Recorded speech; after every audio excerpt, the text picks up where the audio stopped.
Hi everyone, my name is Dr. Sarah Andrews, and I just wanted to jump on here real quick and give you 3 no-cost ideas to help leaders grow inside of your business.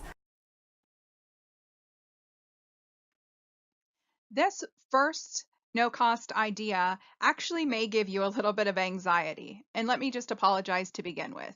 But the idea is to take a look in the mirror. Oftentimes, we forget that individuals who are trying to learn anything often start by observation. They look around themselves and they see other people who are doing what they want to do, and they try to figure out why is it working well for that person and what is not working. And then they base their activities on what they've observed. So, the first thing that you should do is take a look at yourself as a leader. How are you behaving? Are you really happy with how you interact with people, how you present yourself? If you're not, then this is the first place that you should start working. No cost idea number 2.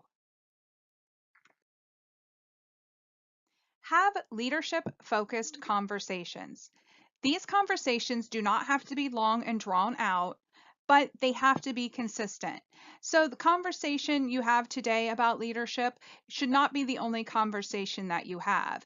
You should have a conversation today, next week, next year, in 3 years. You should be having conversations related to leadership. There are 3 areas that I recommend that you have conversations around with an individual who is young in their leadership. And the first area is awareness of themselves and of others.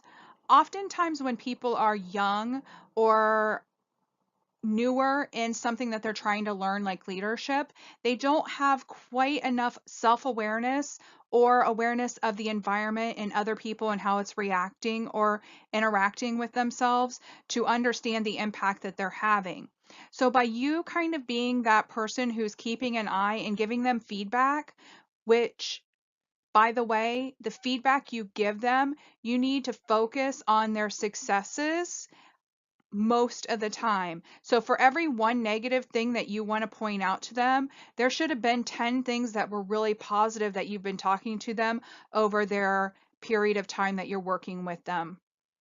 That helps them be a little bit more confident. Even somebody who's super excited about growing and development, if the only time that you interact with them is to point out something they're doing wrong, chances are they're going to start to avoid you, and that does not help them or you in this area of leadership development. So the other area is to talk to them about their communication styles. Oftentimes, people are not aware that their communication style might not work for everybody who is on their team.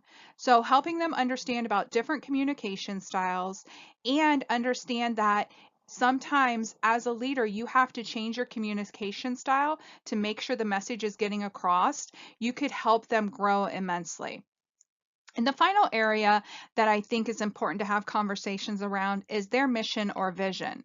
People who are trying to learn how to lead need to understand that if you don't have some place that you're leading people to, then chances are you're not really being an effective leader. So they need to have a mission or a vision, something that they're really trying to accomplish as the leader of that department or area where they're in charge.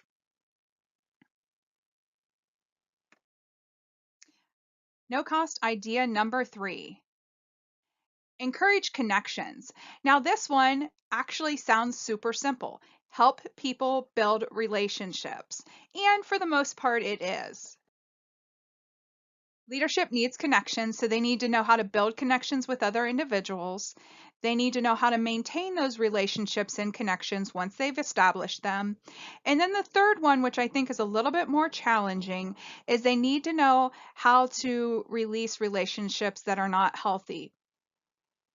And I'm not sure who the first person was who said this, but it's all over the internet and there's studies and stuff about it. But we become the mixture of the 5 people we spend the most time with. So if we're picking up habits and other qualities of the people that we're spending the most time with, we need to have our young leaders understand this. And it doesn't mean you have to tell them, hey, you can't hang out with those people anymore who you've been friends with since high school, but it means you have conversations around the fact that the better quality people they surround themselves with, the better opportunities and growth opportunities that they're going to see. Encourage them to just really take a look at the relationships they have and make sure that it's helping them grow. All right, comments, thoughts, ideas, post them below and I'll be happy to respond to them. I wish you the best of luck in helping people grow as leaders in your organization. The more you can invest in this as a leader with your time and effort, the more results you're going to see.